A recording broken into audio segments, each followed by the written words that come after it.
નમસ્કાર. આજે આપણે ગુજરાતના રાજકારણની એક એવી બેઠકનું વિશ્લેષણ કરવાના છીએ જેણે સૌને ચોંકાવી દીધા હતા. અમરેલી. આપણી આ તપાસ એકદમ ફોરેન્સિક જેવી હશે. આપણે ઊંડાણમાં જઈને સમજીશું કે 2022માં આખરે એવું તો શું થયું કે પરિણામો આટલા નાટકીય રીતે પલટાઈ ગયા. તો સૌથી પહેલાં તો અમરેલી છે ક્યાં? ગુજરાતના નકશા પર, બરાબર સૌરાષ્ટ્રના દિલમાં. પણ આ ખાલી એક જગ્યા નથી. આ એક એવો વિસ્તાર છે જ્યાં મોટાભાગના લોકો ગામડામાં રહે છે અને અહીં પાટીદાર સમાજનું વર્ચસ્વ છે. અહીંયાની જમીનની તાસીર જ અહીંની રાજનીતિની દિશા નક્કી કરે છે, એમ કહીએ તો ચાલે. એટલે જ આ આખા વિશ્લેષણનો મૂળ સવાલ એ છે કે જે પક્ષ સતત 3 વાર જીત્યો હોય, જે બેઠકને પોતાનો મજબૂત કિલ્લો માનતો હોય, એ આટલી ખરાબ રીતે, આટલા મોટા અંતરથી હારી કઈ રીતે શકે? આ એક રાજકીય કોયડો છે અને આજે આપણે આંકડા અને તથ્યોની મદદથી એનો જવાબ શોધવાના છીએ.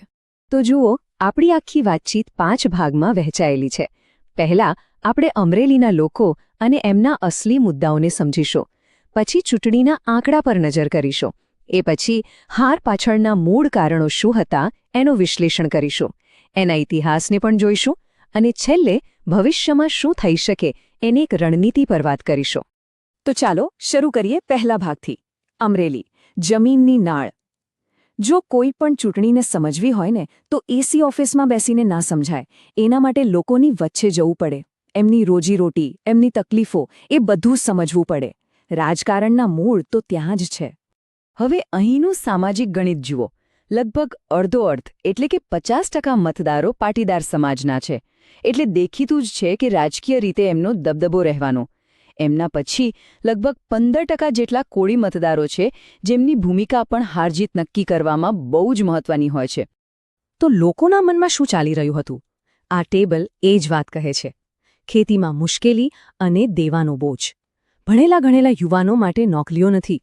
રોજબરોજના ખર્ચ સતત વધી રહ્યો છે અને ગામડાઓમાં જે સુવિધા હોવી જોઈએ એનો અભાવ. આ ખાલી મુદ્દાઓ નથી, આ લોકોના જીવનનો રોજનો સંઘર્ષ છે. અને એ સમજવું જરૂરી છે કે દરેક નાગરિકને ગૌરવભેર જીવવાનો બંધારણીય હક છે અને આવા પ્રશ્નો એમના જીવનની ગુણવત્તા પર સીધી અસર કરે છે. ચાલો હવે બીજા ભાગ પર આવીએ.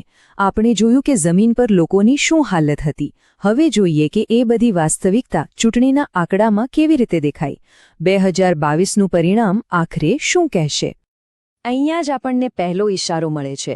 2022માં મતદાન ઘટીને 57.16% થઈ ગયું. 2017 કરતાં લગભગ 3% ઓછું.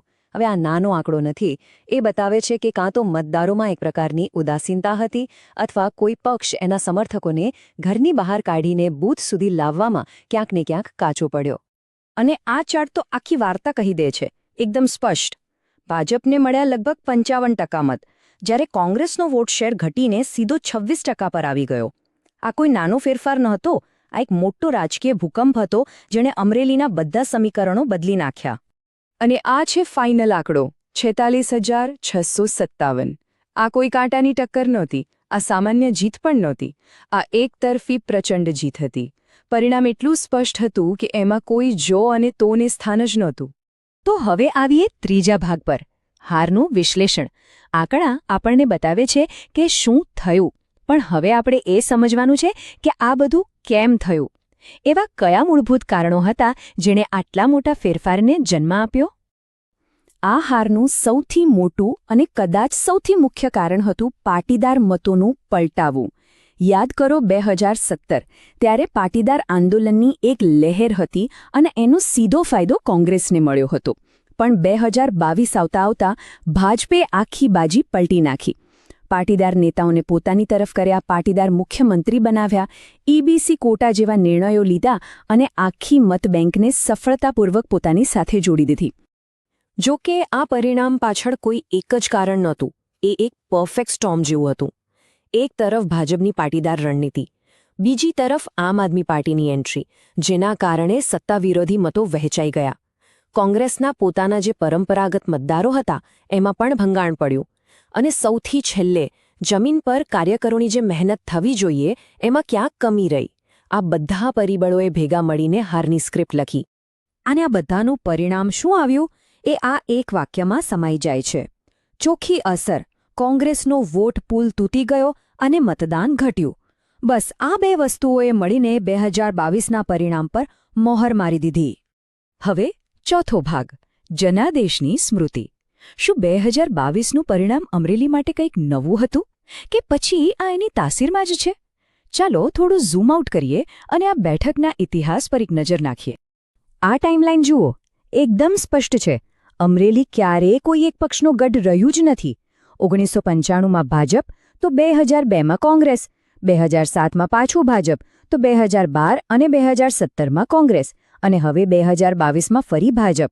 આ એક ક્લાસિક સ્વિંગ સીટ છે, જ્યાં મતદારો કોઈને પણ કાયમ માટે સત્તા સોંપતા નથી. એટલે એ સાબિત થાય છે કે 2022નું પરિણામ ભલે એના માર્જિનના કારણે ચોંકાવનારું હતું, પણ અમરેલીની રાજકીય પેટર્ન પ્રમાણે આ કોઈ અજુગતું નહોતું.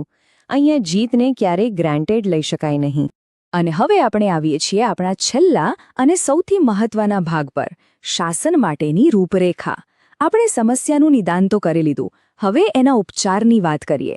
એટલે કે જો ફરીથી લોકોનો વિશ્વાસ જીતવો હોય તો એનો ડેટા આધારિત રસ્તો શું હોઈ શકે?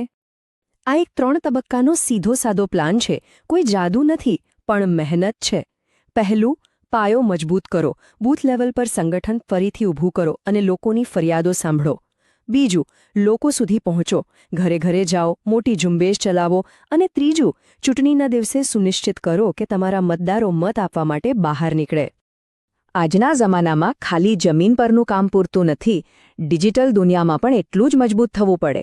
નાના નાના સ્થાનિક વોટ્સએપ ગ્રુપ, લોકો સાથે ઉમેદવારની ઇન્સ્ટાગ્રામ રીલ્સ અને ખાસ કરીને સોશિયલ મીડિયા પર ફેલાતી ખોટી માહિતીનો સામનો કરવા માટેની વ્યવસ્થા. પણ હા, આ બધું કરતી વખતે એક વાતનું હંમેશા ધ્યાન રાખવું જોઈએ કે ભારતના ડીપીડીપી કાયદા મુજબ લોકોની પ્રાઇવસી અને તેમની સંમતિનું પૂરેપૂરું સન્માન થાય. રાજકારણ માત્ર આંકડાનો ખેલ નથી, એ વાર્તાનો પણ ખેલ છે. તમે તમારી વાત કેવી રીતે રજૂ કરો છો એ બહુ મહત્વનું છે. 2022ની હારને પ્રજાએ નકારી દીધા. એ રીતે જોવાને બદલે એને વિપક્ષી મતોના ભાગલાને કારણે થયેલું એક કામચલાઉ નુકસાન તરીકે રજૂ કરવું એ કાર્યકરોમાં નવો જોશ ભરી શકે છે અને લડવા માટે એક નવી દિશા આપી શકે છે. અને અંતે આપણે આ એક મોટા સવાલ સાથે આપણી વાત પૂરી કરીશું. શું માત્ર ડેટા, સાચી રણનીતિ અને લોકો સાથેનું સાચું જોડાણ એક સ્થાપિત રાજકીય તંત્રના દબદબાને પડકારી શકે છે? અમરેલીનું ભવિષ્ય અને કદાચ મોટા પાયે ભારતીય લોકશાહીનું ભવિષ્ય આ સવાલના જવાબમાં છુપાયેલું છે.